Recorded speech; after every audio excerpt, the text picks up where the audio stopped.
you tired of the typical libraries with conventional music that makes you feel meh?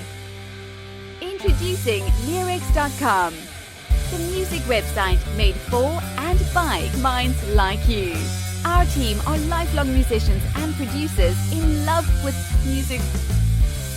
Search the Leerecs music catalogs and find music with guaranteed originality.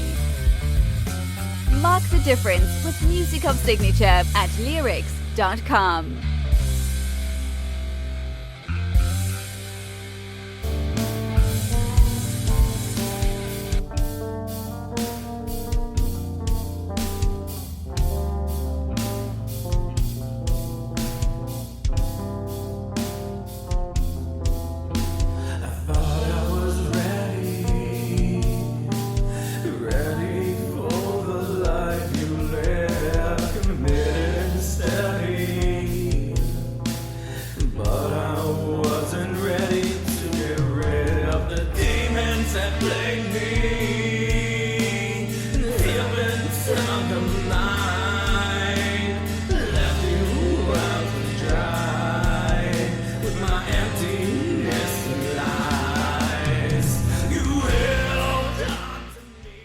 What a sound, right?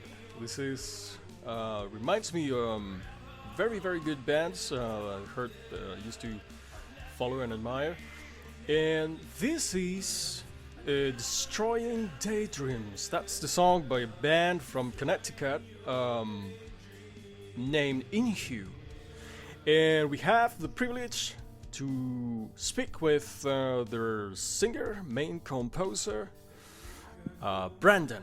Hi, Brandon. How's it going? Not too bad. Yourself? Wonderful. Good. Thank you. So, Brandon, thank you so much for making a little bit of time to speak with us. We're listening to Destroying Daydreams. Very brilliant song, and the sound is really excellent. So, I'd like you to take the floor and introduce yourself and your music. Please go ahead. Yeah, so my name's Brandon Jones. I'm the lead vocalist. I play guitar, bass. Sometimes I delve into drums and stuff, but I do the primary songwriting for this project.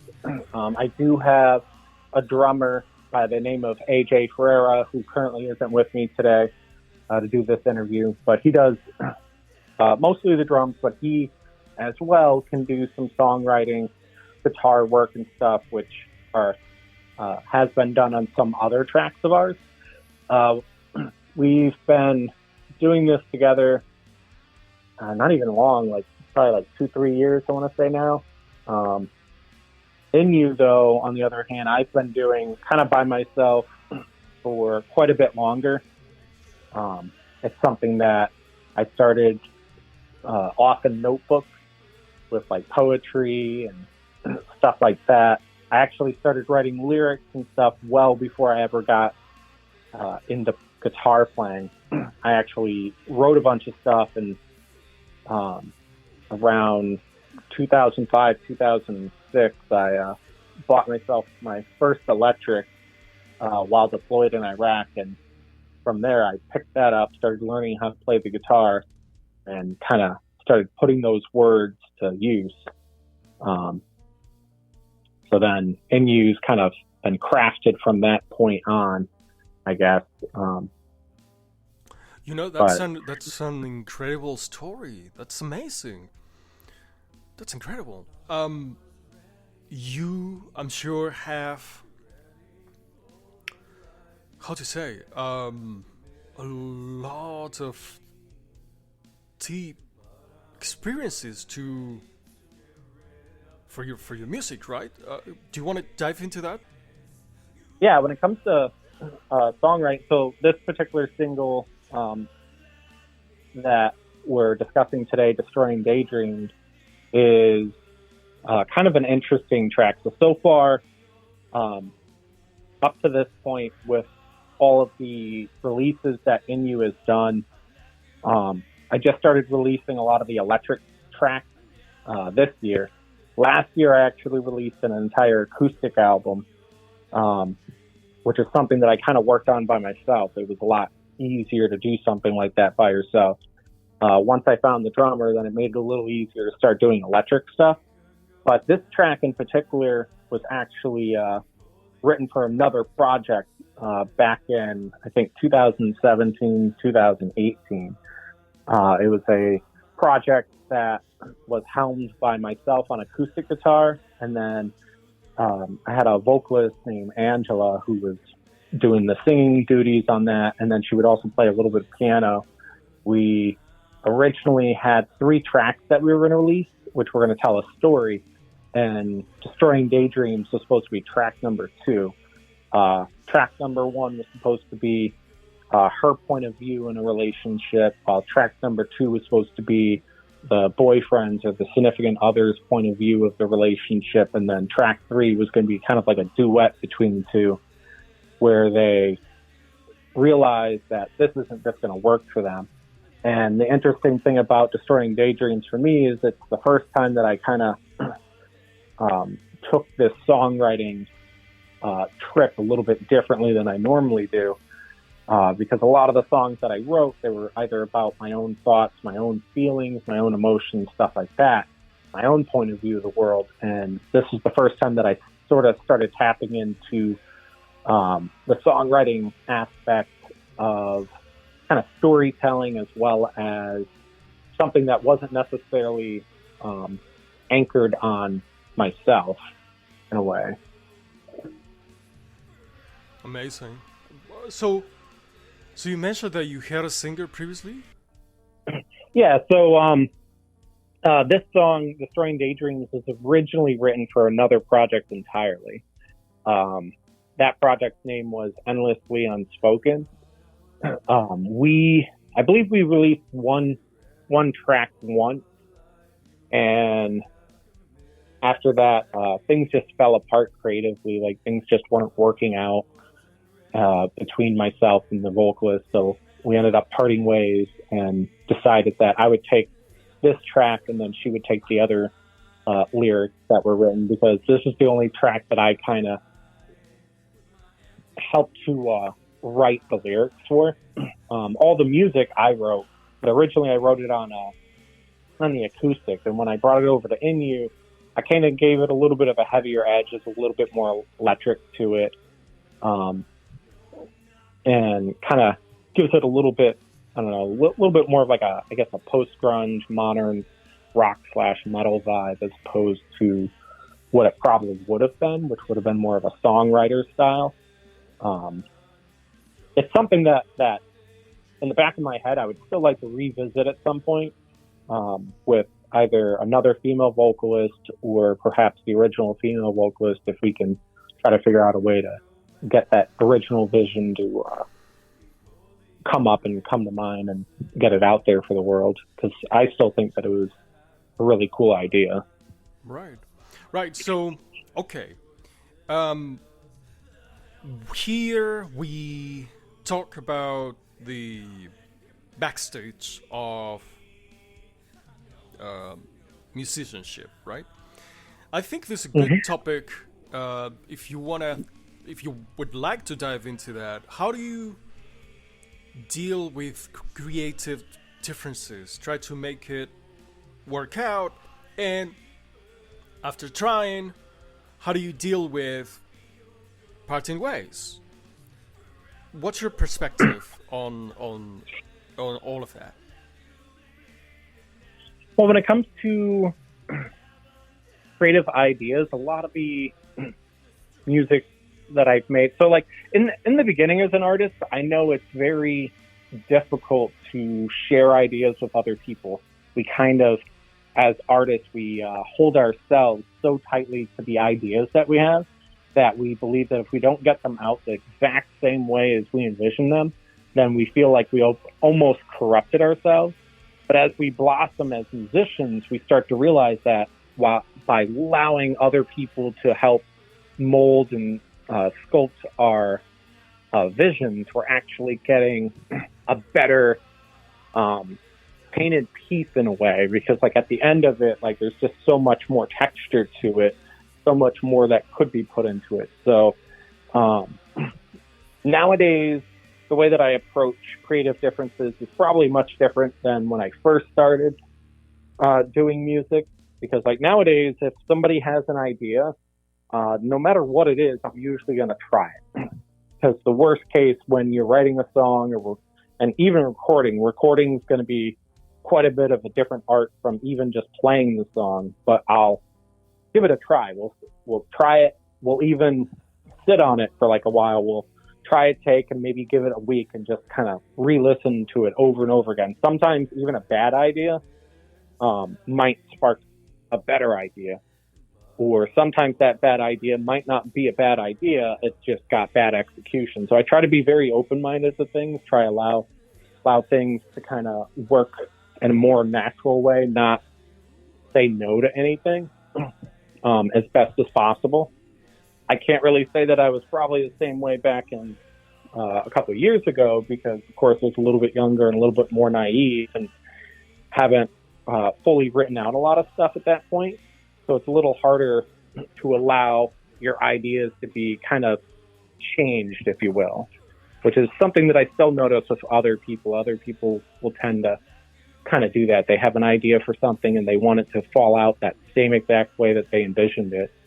But as I've gone on, I'm enjoying more so watching it get pushed around in different areas. I think this is an excellent answer. What we don't consider sometimes, it's the outside perspective. It's so enriching when you can get that, an outside perspective. So we should. I think we should try to work on being more open-minded because it happens. It even happens when you write something, you're working on it. Maybe record it and listen to it in a year. The way that you're going to hear that is going to be so different from the time where you were writing it. That's where we get when we get outside, correct? When we get outside perspectives. It's fantastic. I mean, if you still. If that's something you still want to explore, that would be really great. If you could make work it out, absolutely. All right, so Brandon, Inhu, do you play live? What are you doing right now to promote these projects, to move it around, to spread the word? So right now we're mostly using Instagram. Being that it's just myself and one other person makes it a little difficult to play out live. The other individual works quite a bit, so we haven't really been able to get together quite a lot. But we do sometime this year. We would like to get ourselves at least like one or two other musicians to come out with us, so that we could start doing live things. But as it stands right now, promoting a lot of the new material on Instagram has been working fairly well. Yeah. Putting up videos, not just photos, but like full-on videos as best as we can, stuff like that on Instagram, so that people can kind of get an idea of what the music is, and gives them like short little parts, like maybe the chorus or the hook, stuff like that.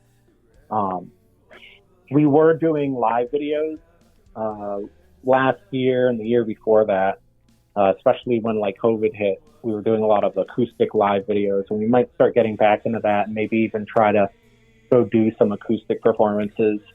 Currently, I've also been writing with another guy for another project, so a lot of the live stuff has kind of been on the back burner as I've been doing a lot more writing and active promotion on the new singles and stuff like that coming out, especially as a local band or a local small artist.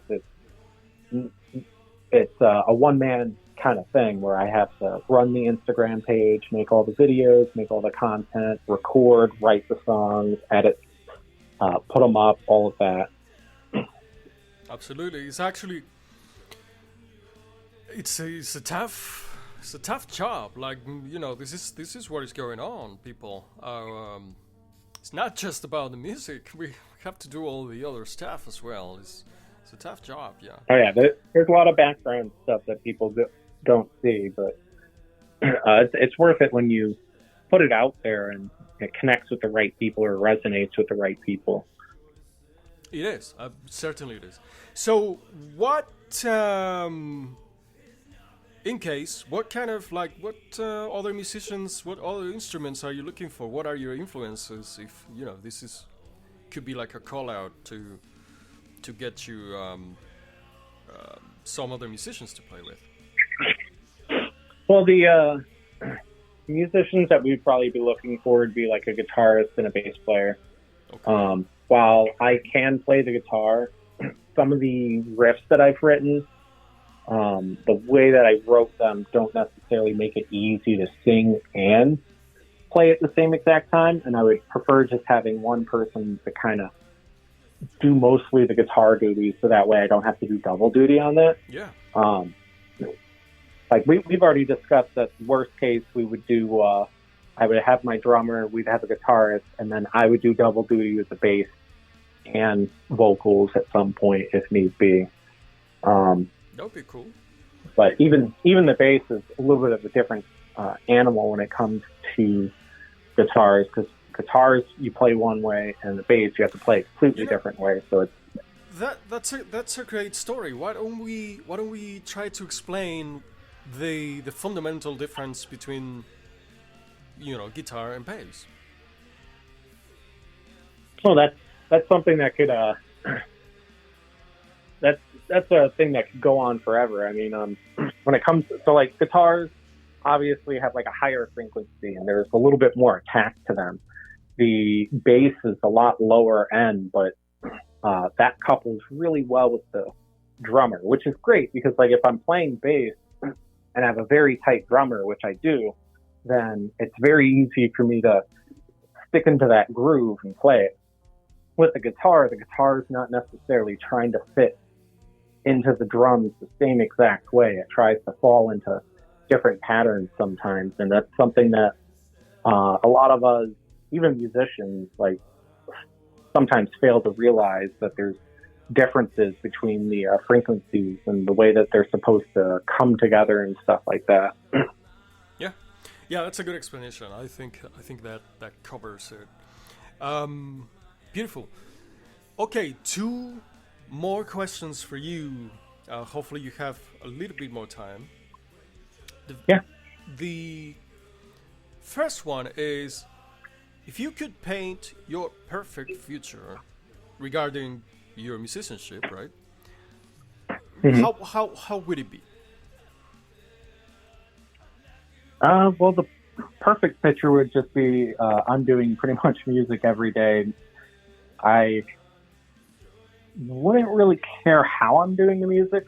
I mean, I would love to see Inhu going on and doing a lot of performances, live performances out there, releasing a lot of music, doing music videos, stuff like that. I also have a few other projects that I have currently been pushing out there as well, just because I like to keep myself busy, but I also like to keep myself open to different types of music. Currently, I also have another project that's more like industrial, kind of metal, experimental, which is called Echoes of Her. Then I had another project called Stone Sloth, which was kind of like a punk heavy alternative. And then I have another project that I'm starting with somebody else. It's kind of like a post-grunge kind of thing, which I can't really say the name for just yet because he doesn't want that to be out there in the world yet. But that's something that I've been working on as well. And I would love to see all of them kind of blossom into bigger things with other musicians, just trying out different things, seeing what we can make. Awesome. That's beautiful perspective. Okay, and we always want to ask our guests, if you could give an advice to your younger self, what would that be? I mean, in simple words, it'd be just do it. The long-term or longer worded advice would just be not to be afraid of making mistakes. I think that's like something that all of us have trouble with sometimes. We're so terrified of making mistakes that sometimes we just don't do something because we want to make sure that the first time that we do it, it's going to be perfect, even though there's going to be tons of times that it's not going to be perfect. And often we're going to find that we're the only person who realized it wasn't perfect, and everybody else is just in shock and awe, like, oh, that was great. So I think that would be the word of advice to my younger self, and as well as any other newer musicians out there. Don't be afraid to make mistakes. Sometimes those mistakes turn out not being mistakes, and they end up actually turning into really cool things, really cool ideas, stuff like that. Yeah, I can but just agree with you. Yeah, absolutely. Awesome advice. All right, so this was Brandon from Inhu. His most latest project. And let's enjoy. Just, thank you again, Brandon. This was really good. I appreciate, we're very, very appreciative of your time and your kind words. And we wish you all the best. Thank you for having me. Certainly. Thanks for having me and listening to the new single. I'm really happy that it's out now. I'm even happier that people are loving it. Hearing the reception of it's real great, and I hope more people will check out the music, and if they connect with it, that's awesome. Absolutely. So we are going to enjoy a little bit more of that single, Destroying Daydreams. Go mad before these raised voices, damage that I've done, caused by my foolish choices. The hell that I put you through is nothing compared to me. I know it's no good now. I only want you to see. You held on to me, but you should've let me go. But hard and deeper, knowing I'll be your ghost. Forever haunted, haunted. I left you bleeding at the seams. I never intended. Are you tired of the typical libraries with conventional music that makes you feel meh? Introducing Leerecs.com, the music website made for and by minds like you. Our team are lifelong musicians and producers in love with music. Search the Leerecs music catalogs and find music with guaranteed originality. Mark the difference with music of signature at Leerecs.com.